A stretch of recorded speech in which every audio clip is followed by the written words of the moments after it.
ଇଏ କରିକି ଖାଇବା ବହୁତ ଖାଇକି ଆଉ ପରିବା ଟିକେ ଦେଖେଇଦେ।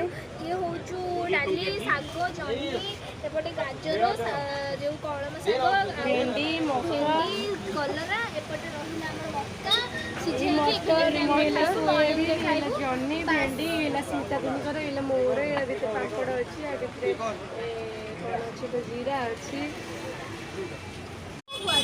ମାର୍କେଟରେ ଲୋକ କମିଗଲେଣି।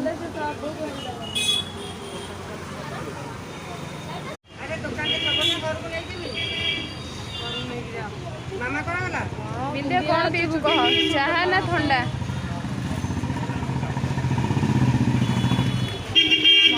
ଦୋକାନ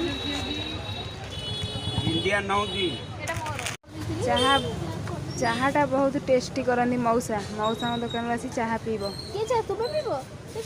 ସାଙ୍ଗମାନେ ଫ୍ରେଣ୍ଡସ୍ ମାନେ ଖାଲି ଗ୍ଲାସ୍